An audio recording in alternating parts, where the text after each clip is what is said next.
Hey, it's me again in our series about writing TV by watching TV like a pro.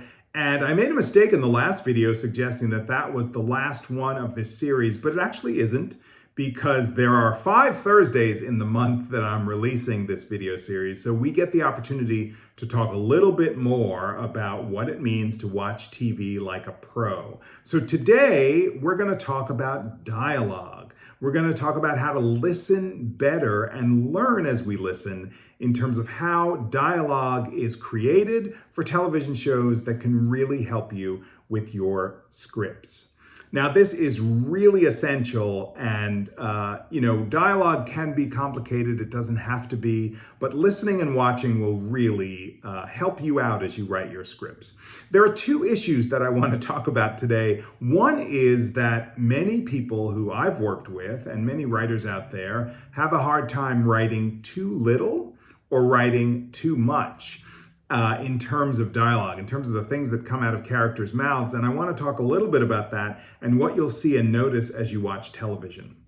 Number 1, in terms of writing too little of the emotional stuff, of what's actually going on with a character, it's very possible, and this is a trap that a lot of writers fall into, where if it's a technical piece, let's say a medical show or a legal show or something with some sort of jargon, it's really easy to default to the jargon, but not to get to the heart of what it means emotionally for characters to do and say what they're doing and saying. So look out as you watch television for those moments, and it happens in every medical show for sure, where there might be some technical stuff where characters might be saying, this is happening, or the numbers are such and such, or they have the this or the that in terms of the disease thing.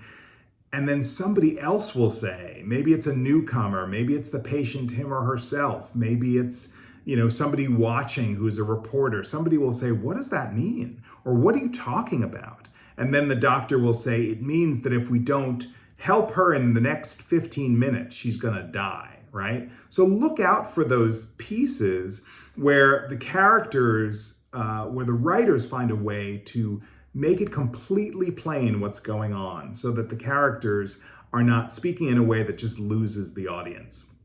One of the things that I say all the time is that television is, I always think of writing television for 3rd graders, for the 3rd grade perspective. And that doesn't mean dumbing anything down for your audience, but it does mean that people all across the spectrum are watching television. People with huge educations, people who are doctors, people with no education, people in foreign countries, people in poor areas, people in rural areas, people at universities, people, 70-year-olds and 10-year-olds are watching television. And it is really important to write something that doesn't dumb it down, but that gives a bottom line sense of what the stakes are in a given episode. So look for those moments in your legal shows and your medical shows and anything that uses jargon. The second thing is talking too much.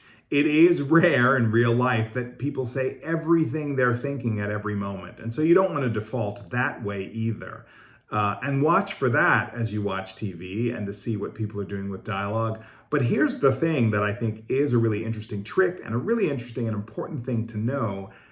In a bunch of scripts where you're writing many lines of dialogue, you can, in that space of lots of conversation, have a character or a moment that comes down to the bottom line. So look out for those moments in the TV that you're watching where one character will say to another, here's what's really going on for you. I know you. You're afraid that your mother has done X. And because you're concerned about your mother, you're being far too caring with this particular person, right? So somebody can sum it up, even in a space where most of the dialogue is not on the nose. Some of it can be directive in that way so that your audience really gets the bottom line for a particular character. That is allowed. And watch for that as you watch TV going forward, and take a look at, as you listen, for how dialogue is constructed and what people include.